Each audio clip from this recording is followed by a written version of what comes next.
لا إله إلا الله محمد رسول الله أنت الغفور يا الله أنت الغفار يا الله لا إله إلا الله محمد رسول الله. نحمده ونصلي على رسوله الكريم أما بعد فأعوذ بالله من الشيطان الرجيم بسم الله الرحمن الرحيم رب اشرح لي صدري ويسر لي أمري واحلل عقدة من لساني يفقه قولي. التائبون العابدون الحامدون السائحون الراكعون الساجدون الآمرون بالمعروف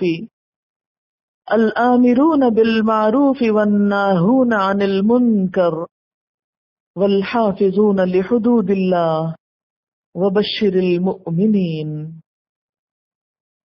اللہ کی طرف بار بار پلٹنے والے، اس کی عبادت کرنے والے، اس کی تعریف کے گن گانے والے، اس کی خاطر زمین میں گردش کرنے والے، اس کے آگے رکوع اور سجدے کرنے والے، نیکی کا حکم دینے والے، بدی سے روکنے والے اور اللہ کی حدود کی حفاظت کرنے والے. اس شان کے ہوتے ہیں وہ مومن جو اللہ سے خرید و فروخت کا یہ معاملہ طے کرتے ہیں. اور اے نبی صلی اللہ علیہ وسلم مومنوں کو خوشخبری دے دو. التائبون توبہ کرنے والے، بار بار اللہ کی طرف پلٹنے والے. وہ کیوں؟ اس لیے کہ بہرحال انسان کمزور ہے. سودا کرنے کے باوجود، عہد معاہدہ کرنے کے باوجود وہ کہیں نہ کہیں بھول جاتا ہے، کہیں نہ کہیں کوئی خلاف ورزی ہونے لگتی ہے. تو اللہ تعالیٰ چونکہ رحمان اور رحیم ہے، اس لیے اس نے یہ نہیں کہا کہ تم نے ایک دفعہ اگر کوئی اس سودے کے خلاف بات کی تو اسی وقت میں ڈیل کینسل کر دوں گا. نہیں، میں تمہیں پھر مہلت دیتا ہوں کہ تم اگر ذرا بھی دائیں بائیں ہو تو فوراً اپنے ٹریک پہ آ جاؤ، فوراً اپنے عہد کو نبھاؤ. التائبون فوراً پلٹو. جنت کے خریدار تو کثرت سے توبہ کرنے والے ہوتے ہیں. نبی صلی اللہ علیہ وسلم نے فرمایا استغفروا ربکم ثم توبوا الیہ واللہ انی لاستغفر اللہ واتوب الیہ 100 مرہ. لوگو اپنے رب سے بخشش طلب کرو اور اس کی طرف پلٹ آؤ. اللہ کی قسم میں اللہ سے استغفار اور توبہ کرتا ہوں دن میں 100 بار. کچھ غلطیاں ایسی ہوتی ہیں کہ جس کے بعد اگر نیکی ہو جائے تو اس غلطی کو مٹا دیا جاتا ہے، لیکن بہت سے گناہ ایسے ہوتے ہیں کہ جن پر شعور کے ساتھ جب تک توبہ نہ کی جائے، انسان پلٹ نہ آئے، اس وقت تک بات نہیں بنتی. العابدون عبادت گزار، اور عبادت میں ساری زندگی کی اطاعت شامل ہے. اور کبھی بھی کوئی گناہ ہو جائے، غلطی ہو جائے تو توبہ کے ساتھ ہی پھر عبادت ضروری ہے. صرف زبانی استغفار کافی نہیں، اس کے بعد صدقہ خیرات کرنا، نفل پڑھنا یا کوئی بھی نیکی کا کام کرنا ضروری ہے تاکہ جو نقصان ہم نے کیا اپنے اس معاہدے میں اس کو فوری طور پر درست کر لیا جائے، اس کو پورا کر لیا جائے. پھر اور کیا شرط ہے اس سودے کی؟ الحامدون حمد و ثنا کرنے والے، شکر گزار لوگ، اللہ کا ذکر اور شکر کرنے والے، ہر حال میں اللہ کی حمد و ثنا کرنے والے. وہ صرف اپنی نمازوں کو ہی کافی نہیں سمجھتے، وہ عبادت صرف نماز روزے کی حد تک ہی نہیں سمجھتے، بلکہ ان کی تو ساری زندگی عبادت ہوتی ہے. وہ تو ہر چھوٹی بڑی بات پر اللہ کی طرف پلٹ کر اللہ کی حمد و ثنا کرتے ہیں، اس کی تعریف کرتے ہیں. الحامدون ہوتے ہیں. اور پھر صرف جسمانی عبادت اور زبانی شکر ہی نہیں کرتے، بلکہ السائحون سیاحت کرنے والے ہیں، زمین میں گردش کرنے والے ہیں، اور یہ سیاحت ان کی محض انٹرٹینمنٹ کی خاطر نہیں ہوتی، محض دنیا میں گھومنا پھرنا نہیں، کیونکہ ساحہ یسیحو کا مطلب ہوتا ہے زمین پہ چلنا پھرنا، اور یہاں صرف لغوی سیاحت نہیں بلکہ اصطلاحی سیاحت مراد ہے۔ ان کی سیاحت برائے طلب علم ہوتی ہے، برائے ہجرت ہوتی ہے، برائے جہاد ہوتی ہے، آثار قدیمہ سے عبرت حاصل کرنے کے لیے ہوتی ہے، کائنات میں پھیلی ہوئی نشانیاں جو اللہ تک پہنچنے میں مدد دیتی ہیں ان کو دیکھنے کے لیے ہوتی ہے۔ وہ ترک دنیا کے لیے سیاحت نہیں کرتے بلکہ اللہ تعالی کی اطاعت میں درستگی پیدا کرنے کے لیے سیاحت کرتے ہیں۔ نبی صلی اللہ علیہ وسلم سے ایک شخص نے سیاحت اختیار کرنے کی اجازت مانگی، اور اس سے مراد اس کی کیا تھی کہ میں دنیا چھوڑ کر کسی جنگل میں جا بیٹھوں اور جنگلوں میں گھوموں پھروں، تو آپ نے فرمایا سیاحت امتی الجہاد فی سبیل اللہ، میری امت کی سیاحت اللہ کی راہ میں جہاد کے لیے نکلنا ہے، اللہ کے دین کو سیکھنے کے لیے، سکھانے کے لیے، تعلیم کے لیے، تبلیغ کے لیے، جنگ کے لیے، قتال کے لیے، جہاں جس حال میں جو ضرورت ہو۔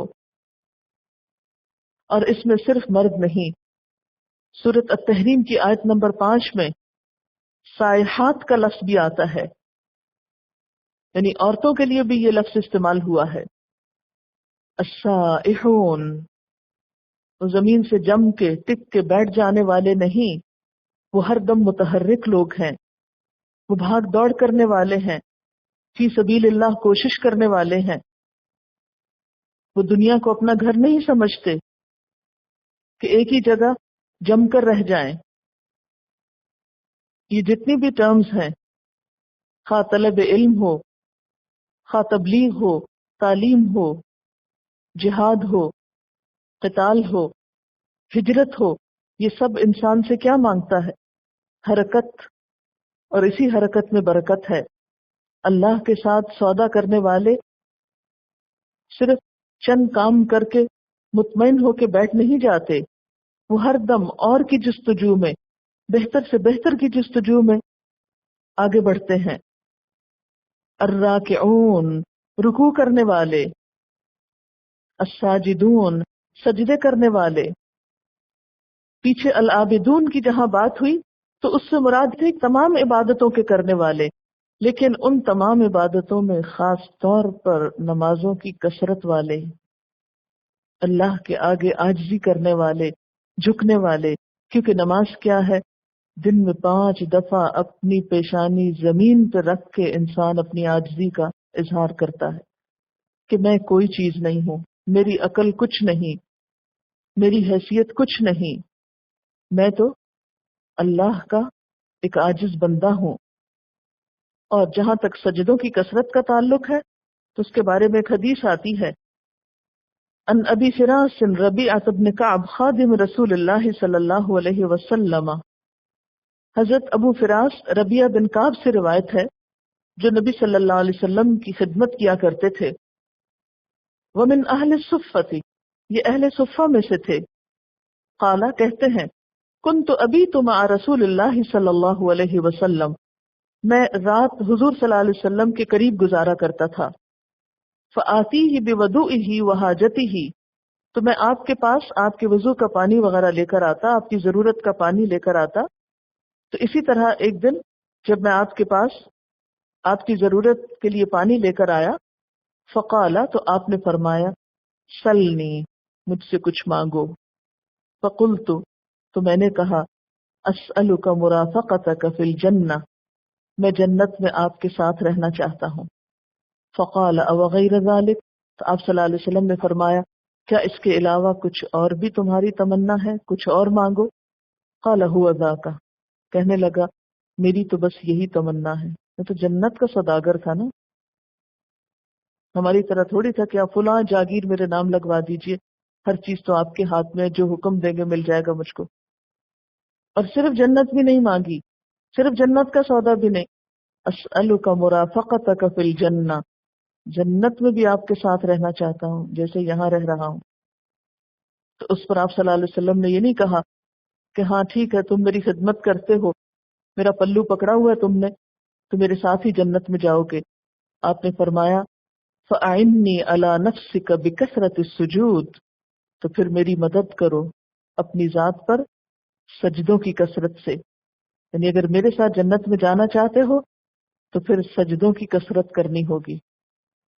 تو جو لوگ فرائض بھی پورے نہ کریں، جن کے فرائض میں بھی کمی ہو، وہ سجدوں کی کثرت کہاں سے لے کر جائیں گے؟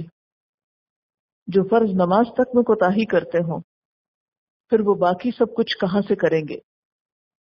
الراکعون الساجدون الآمرون بالمعروف والناہون عن المنکر، نیکی کا حکم دینے والے اور برائیوں سے روکنے والے. جنت میں جانے والوں کے لیے ایک شرط ہے، کنڈیشن ہے، اس معاہدے کی ایک اہم کلاز ہے. کیا؟ کہ صرف اپنی ذاتی زندگی کی حد تک ہی عبادت گزار اور شکر گزار اور رکوع سجدے کرنے والے نہ ہو، بلکہ نیکی کا حکم دینے والے اور برائیوں سے روکنے والے ہو. صرف اپنی خیر نہیں، دوسروں کی بھی بھلائی چاہنے والے ہو. الآمرون بالمعروف والناہون عن المنکر. اس سے پیچھے بھی کئی دفعہ آپ نے امر بالمعروف اور نہی عن المنکر کی بات پڑھی، اور اس میں نہ صرف یہ کہ مرد حضرات بلکہ خواتین کا کردار بھی پڑھا. والمؤمنون والمؤمنات بعضهم اولیاء بعض یأمرون بالمعروف وینہون عن المنکر. اور یہاں پھر دوبارہ سے تاکید آ گئی کہ جنت میں جانے کے لیے ضروری ہے کہ دوسروں کو خیر کی طرف بلاؤ. اگر ایسا نہ کیا تو تمہارا اپنا بھی نیکی پر قائم رہنا مشکل ہو جائے گا. امر بالمعروف اور نہی عن المنکر تو ایک کنجی ہے خود کو معروف میں قید کرنے کی اور منکر سے آزاد کرنے کی. اور پھر والحافظون لحدود اللہ، اللہ کی حدود کی حفاظت کرنے والے. گویا آیت کا اختتام کچھ ایسے الفاظ کے ساتھ ہوا جو پورے کام کو کور کرنے والا ہے. یعنی ہر کام میں اللہ کی حدود کے نگہبان، اسی طرح جیسے ایک باغ کا نگہبان، جیسے باغ کے لیے باغبان، ایسے ہی یہ جنت میں جانے والے اللہ کے دین کے اور اللہ کی اطاعت کے سارے کاموں کے نگہبان ہوتے ہیں. وہ کسی بھی معاملے میں پھر حد سے نہیں بڑھتے، کوئی ایسا قدم نہیں اٹھاتے کہ جس سے اس سودے کو کوئی نقصان پہنچ جائے. وبشر المؤمنین، اور مومنوں کو خوشخبری دے دو. مومنوں کے لیے بشارت ہے. کس بات کی بشارت ہے؟ کہ اگر تم نے اپنی یہ شرائط پوری کر دی تو تمہارے لیے بھی پھر جنت کا وعدہ پکا پکا ہے. اب اپنے آپ کو دیکھیے کہ اس میں سے کتنی شرائط آپ پوری کرتے ہیں. ہم جانا تو جنت میں چاہتے ہیں، لیکن اپنی غلطیوں کی طرف توجہ ہی نہیں، عبادتیں طریقہ ہی معلوم نہیں، بات بات پہ شکوے ہیں بندوں سے بھی اور اللہ سے بھی. دنیا کے کاموں کے لیے گھروں سے نکلے تو نکلے، خواہ پوری دنیا گھوم آئے، لیکن اللہ کے دین کے لیے سیاحت، خواہ سیکھنے کے لیے یا سکھانے کے لیے یا پھیلانے کے لیے، اس کا تو ہمیں تصور ہی نہیں. پھر رکوع سجدوں کی کثرت. آپ صلی اللہ علیہ وسلم کا طریقہ کیا تھا کہ جب آپ کو کوئی معاملہ پیش آتا فوراً نماز کی طرف دوڑتے، فوراً نماز کی طرف پلٹتے. اور ہم تو اپنے استخارے بھی اوروں سے کرواتے ہیں. اور پھر صرف اپنی ذات تک نیکیوں کو رکھنے والے نہیں، دوسروں تک بھی لے کے جانے والے، اور اپنے دین کی ساری حدود کی، ساری چیزوں کی حفاظت کرنے والے. حافظون لحدود اللہ، کہاں کہاں حد ہے، کہاں تک میری لمٹ ہے، کہاں تک مجھے جانے کی اجازت ہے. والحافظون لحدود اللہ میں میری لمٹس کیا ہیں. اور پھر صرف لمٹس کا ہی نہیں معلوم ہونا، بلکہ جیسے باغ کی باؤنڈری وال کیوں بنائی جاتی ہے؟ تاکہ باغ کی حفاظت ہو سکے. تو ایسے سارے کاموں سے بچنا مراد ہے یہاں، جس سے اس معاہدے میں کوئی خلل آئے، دین کو کوئی نقصان پہنچے. حدود سے مراد کیا ہے؟ وہ ساری ٹرمز اینڈ کنڈیشنز ہیں جن کا پیچھے ذکر کیا گیا یا اللہ کی کتاب میں اور اس کے رسول صلی اللہ علیہ وسلم کی سنت میں. ان سب کی حفاظت لازم ہے، کیونکہ بعض اوقات کیا ہوتا ہے کہ ہم کام کر بھی لیتے ہیں لیکن اس کو گنوا دیتے ہیں، اس کو ضائع کر دیتے ہیں، یا نیکی کے پردے میں غلط کام کر رہے ہوتے ہیں، یا نیکی کی آڑ میں نیکی نہیں کر رہے ہوتے. حدود کو نہ جاننا تو ایسا ہی ہے نا کہ جیسے کوئی شخص ڈرائیونگ کی ٹریننگ لیے بغیر گاڑی لے کے سڑک پہ آ جائے تو نتیجہ کیا نکلے گا جو یہاں نکلتا ہے. بعض اوقات ایسا ہوتا ہے نا کہ جیسے ٹینڈر منگوائے جاتے ہیں کسی سودے سے پہلے اور لوگ اپنے سیمپل پیش کرتے ہیں اپنے پروڈکٹس کے. جو پروڈکٹ جو ہے وہ اسٹینڈرڈ کے مطابق نہ ہو تو اس سودے کو ریجیکٹ کر دیا جاتا ہے یا اس شخص کو چانس نہیں دیا جاتا. تو ہم جو جنت کے خریدار بنے ہوئے ہیں، کبھی ہم نے غور کیا کہ ہماری شخصیت کے اندر وہ تمام چیزیں موجود ہیں کہ جو وہاں مطلوب ہیں؟ چند چیزوں کی طرف میں پھر سے توجہ آپ کی دلانا چاہوں گی. ہم نے یہ تو پڑھ لیا کہ ان اللہ اشتری من المؤمنین انفسهم واموالهم بان لهم الجنہ. پھر اس سودے کی شرائط ہم نے پڑھی، اور پھر وہ شرائط یا وہ جو کوالٹیز ہیں جن کا ہونا ضروری ہے جنت کے حصول کے لیے. تو میں تھوڑا سا اس اینگل سے آپ سے بات کرنا چاہتی ہوں کہ پڑھنے کی حد تک تو ٹھیک ہے، تشریح بھی ٹھیک ہے، تفسیر ٹھیک ہے، لیکن عمل کتنا ہے ہمارا؟ ہاں؟ اور عمل کرنے کے لیے عمل کا طریقہ آنا چاہیے. تو آج میں ایسا لاہ عمل اپنے اور آپ کے لیے تیار کرنا چاہتی ہوں جو پریکٹیکلی یہ کام ہم سے کروا دے تاکہ ہمارے سودے میں خلل نہ آئے، اور پھر ہم وقتاً فوقتاً اپنے آپ کو چیک کرتے رہیں کہ کیا ہم یہ شرائط نبھا رہے ہیں. تو ہمیں ان شرائط کو نبھانے کے لیے پھر کیا کرنا ہے، چند ایک پوائنٹس یاد دہانی کے لیے اپنے اپنے پاس لکھ لیتے ہیں. اب آپ دیکھیں کہ جب آپ کو یہ یقین ہو جاتا ہے کہ آپ نے جو راہ چنی ہے وہ درست ہے، اس کے بعد یہ مرحلہ آتا ہے ان اللہ اشتری من المؤمنین انفسهم واموالهم بان لهم الجنہ. پھر جنت کی خریداری کا مرحلہ آتا ہے. اس سے پہلے تو ہم جنت کے خریدار بھی نہیں بنتے، وہ ہماری پرائرٹیز میں سے ہی نہیں، وہ ہماری سوچوں میں سے ہی نہیں، ہم اس کے بارے میں سوچتے بھی نہیں. یعنی آپ خود سوچئے کہ ہم میں سے کتنے لوگوں نے کبھی شعوری طور پر سوچا ہو کہ ہمیں جان اور مال دے کر جنت چاہیے. اس سے پہلے تو ہم کس طرح جنت کے خریدار تھے؟ فری میں، مفت میں، آرزوؤں میں، تمناؤں اور خواہشات کے بل پر. تو جو انسان پتھر پہ لکیر جیسا فیصلہ کرتا ہے پھر وہ کوئی بھی ایسا ڈیسیژن لینے میں شیکی نہیں ہوتا. اسے پتا ہوتا ہے کہ میں نے سوچ سمجھ کر فیصلہ کیا ہے، میرا کوئی نقصان نہیں ہے مال اور جان دے کر، کچھ نہیں بگڑتا. لیکن اگر مضبوط بنیاد نہیں تو کسی بھی شخص کی بات آپ کو فوراً اپنے سودے سے پھیر دے گی، پھر آپ پھریں گے نہیں اس سودے سے. ہم نے اگر اپنا مال اور اپنی جان اللہ کو نہیں دی، کہاں بچا کے لے جائیں گے؟ کہاں جائے گی بولیے؟ کہیں بچا کے سنبھال کے رکھ لیں گے اس کو؟ جان بھی جائے گی، مال بھی جائے گا. ایک وقت آئے گا کہ یہ دونوں چیزیں آپ کو دینی ہی پڑیں گی یا آپ سے لے لی جائیں گی. تو بہتر نہیں کہ اس سے پہلے کہ وہ یوں ہی لے لی جائیں، آپ کیا کریں؟ خوشی سے بیچ ڈالیں۔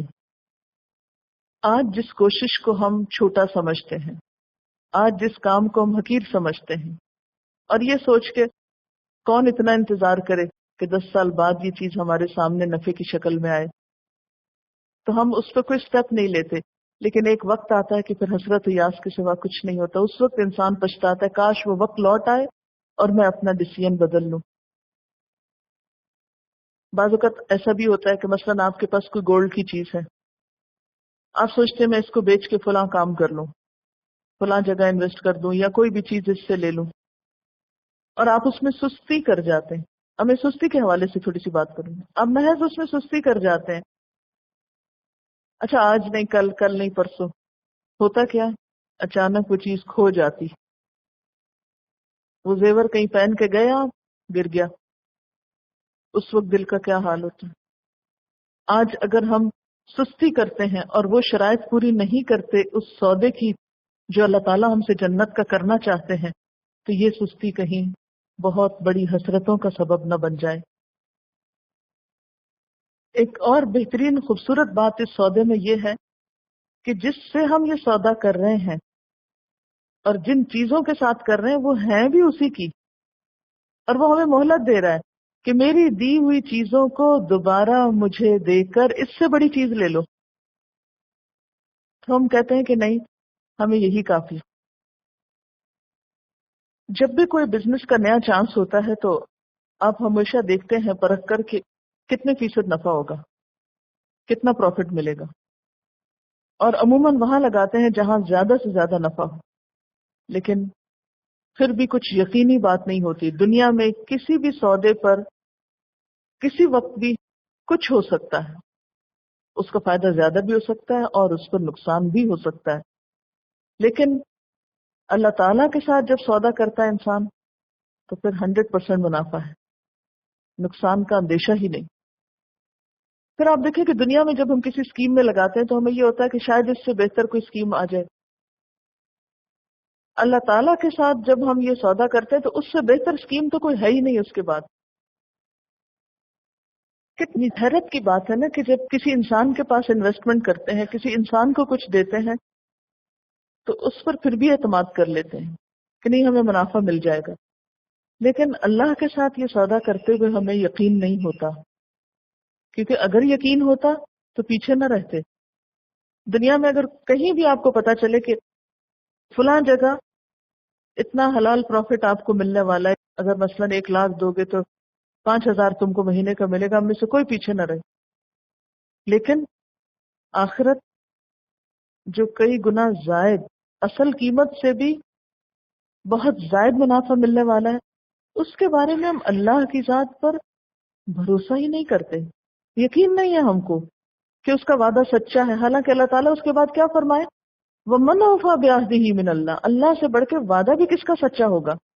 اللہ تعالیٰ کے اس سودے کو سورۃ الصف میں براہ راست تجارت بھی کہا گیا ہے۔ یا ایھا الذین آمنوا هل ادلکم علی تجارۃ تنجیکم من عذاب علیم، اے لوگو جو ایمان لائے ہو، کیا میں تمہاری رہنمائی کروں اس تجارت کی طرف جو تم کو عذاب علیم سے بچا لے؟ یہاں جنت کی بشارت ہے، وہاں کیا ہے؟ یہ سودا کرو گے تو عذاب سے بچو گے۔ تؤمنون باللہ ورسولہ وتجاہدون فی سبیل اللہ باموالکم وانفسکم، اللہ تعالیٰ پر اور اس کے رسول پر ایمان لاؤ اور اللہ کی راہ میں اپنے مال اور اپنی جانوں سے جہاد کرو۔ وہاں بھی 2 ہی چیزیں مانگی، کرنسی کے 2 ہی سکے مانگے ہیں، اموال اور انفس۔ ذالکم خیر لکم ان کنتم تعلمون، یہ تمہارے لیے بہتر ہے اگر تم علم رکھتے ہو۔ یغفر لکم ذنوبکم ویدخلکم جنات تجری من تحتها الانہار ومساکن طیبۃ فی جنات عدن ذالک الفوز العظیم، اللہ تعالیٰ تمہارے گناہ معاف فرما دے گا اور تمہیں ان جنتوں میں پہنچائے گا جن کے نیچے نہریں جاری ہوں گی، اور صاف ستھرے گھروں میں جو جنت عدن میں ہوں گے۔ یہ بہت بڑی کامیابی ہے۔ وَأُخْرَى تُحِبُّونَهَا نَصْرٌ مِّنَ اللَّهِ وَفَتْحٌ قَرِيبٌ، اور تمہیں دوسری نعمتیں بھی دے گا جس کو تم پسند کرتے ہو، وہ اللہ کی مدد اور جلد فتح یابی ہے. وبشر المؤمنین، اس آیت کا اختتام بھی اسی طرح ہو رہا ہے. وبشر المؤمنین، مان جانے والوں کو خوشخبری، سودا کر لینے والوں کے لیے بشارتیں. یہ باتیں تو ہم نے پڑھ لی، لیکن اب ہمیں ذرا عملی کچھ پریکٹیکل ٹپس ایک دوسرے کو دینی ہے، مل جل کے مشورہ کرنا ہے کہ یہ صفات ہمارے اندر آئی ہیں کہ نہیں آئی، ہم شرائط پوری کر رہے ہیں یا نہیں، اور کون سا طریقہ ایسا اختیار کریں کہ ہم کو بھولے نہ یہ سب کچھ. ورنہ آج تو جذبات میں ہم کہہ رہے ہیں ہم نے جانیں بھی دی، مال بھی دیے، یہ بھی کریں گے وہ بھی کریں گے، تو کہیں ایسا نہ ہو ہم یہ سب کچھ بھلا جائیں. ان لوگوں کی طرح نہ ہو جانا جنہوں نے اللہ کو بھلا دیا تو اللہ نے ان کو ان کے نفس بھلا دیے. اگر ہم نے سودے میں گڑبڑ کی تو وہاں سے بھی کانٹریکٹ ختم ہو جائے گا. پھر آپ دیکھیں کہ اگر ہم یہ نہیں دیتے اپنا آپ اللہ کی راہ میں تو ہماری قیمت کیا ہے، ہماری ویلیو کیا ہے، کون پوچھتا ہے ہم کو. ایک عام انسان جس کی زندگی میں کوئی مقصد نہیں، اس کی کوئی ویلیو نہیں، اس کی کوئی قدر و قیمت نہیں. لیکن جب آپ قربانی کرتے ہیں تو آپ دیکھیں گے کہ دنیا میں بھی اور آخرت میں آپ کی اپنی ویلیو بڑھنے لگتی. جیسے ایک شاعر کا شعر ہے، جب تک بکے نہ تھے کوئی پوچھتا نہ تھا، تو نے خرید کر مجھے انمول کر دیا. یعنی عرب لوگ جو تھے کوئی توجہ نہیں کرتا تھا ان کی طرف. حضرت عمر بعد میں روتے ہیں جب ان کے پاس ڈھیروں مال غنیمت آتے ہیں، کہتے عمر تو کیا تھا، تو ایک معمولی سا شخص تھا، بکریاں چراتا تھا، اونٹوں کی دمیں تیرے ہاتھ میں ہوتی تھیں، تجھے لوگ ابن خطاب کے نام سے جانتے تھے، لیکن آج دین کی وجہ سے تجھے امیر المومنین کہا جانے لگا ہے. یعنی جو مال غنیمت وغیرہ ان کے قدموں میں لا کے رکھے تو وہ آنسوں سے لبریز ہو جاتے تھے کہ یہ سب عزت کس کی وجہ سے ملی، دین کی وجہ سے ملی. ہم سب بھی اپنے آپ کو دیکھیں کہ ہمیں کون پوچھتا تھا، ہماری کیا قیمت تھی، ہماری کیا سے تھی. لیکن جو ہم اللہ کے قریب ہوتے ہیں تو ہم اچھے معنوں میں بھی اور بسا اوقات نیگیٹیولی بھی لوگ آپ کو اہمیت دینے لگے ہیں. چاہے کوئی آپ کو کرٹیسائز کرتا ہے تو بھی کیا ہو رہا ہے، آپ اہم ہیں ان کی نگاہوں میں، تبھی تو کرٹیسائز کر رہے ہیں، تبھی تو پوچھ رہے ہیں آپ کو، تبھی تو آپ کی طرف نگاہیں اٹھنے لگی ہیں کہ یہ کیا کرنے لگ گئی ہے. اب کیا ہوتا ہے، آپ سب کے ساتھ یہ تجربہ ہو رہا ہوگا، کوئی آپ کی تعریف کر رہا ہے تو کوئی آپ پہ تنقید کر رہا ہے نا، سب کے ساتھ، چاہے گھر میں، چاہے رشتہ داروں میں، دوستوں میں، کہیں نہ کہیں کچھ نہ کچھ آپ کو کمنٹس مل رہے ہیں. اس سے پہلے آپ کو کوئی پوچھتا نہ تھا، آپ سب کے لیے نارمل تھے. تو جو لوگ سودا کر لیتے ہیں، جو لوگ بامقصد ہو جاتے ہیں، پھر وہ خود بخود اہم بھی ہو جاتے ہیں. اور جس کی قدر و قیمت اللہ کی نگاہ میں ہو جائے پھر اللہ تعالیٰ دنیا والوں کے دل میں بھی اس کی محبت اتار دیتا ہے. اچھا پھر آپ دیکھیے، پھر عملی صفات پہ آ جائے. ان صفات میں سب سے پہلی صفت یقاتلون فی سبیل اللہ کی آئی ہے. وہ کیوں؟ اس لیے کہ جو شخص جان دینے کے لیے نکل آتا ہے نا، وہ 100% وفاداری کرتا ہے. باقی لوگوں کا تو خاموش کانٹریکٹ ہے، اس کا ایک پریکٹیکل کانٹریکٹ ہو گیا. اس نے عملی نمونہ، عملی ثبوت دے دیا کہ میں جان دے سکتا ہوں. جب تک صرف اور صرف اس کے لیے نہ ہو تو محض جذبات میں آ کے ایسا کرنا جو ہے وہ کافی نہیں. اور پھر یہ کہ ایسا شخص جان دے کے بھی چین نہیں پاتا. وہ کیا کہتا ہے، جان دی ہوئی اسی کی تھی، میں نے کیا کیا، کچھ بھی نہیں کیا. یہ جو میں نے جان بھی دی تو یہ تو اسی کی تھی. حق تو یہ کہ حق ادا نہ ہو، جان دے کے بھی حق نہیں ادا ہو سکتا. کہاں یہ کہ ہم چھوٹے چھوٹے کام کر کے مطمئن ہو جائیں. تو یہ تو ہے ایک اعلیٰ درجے کا کام 100% گارنٹی کے ساتھ. لیکن صرف یہی ایک شق نہیں، یہ تو ایک حصہ ہے اور کبھی کبھار پیش آتا ہے، ہمیشہ پیش نہیں آ سکتا.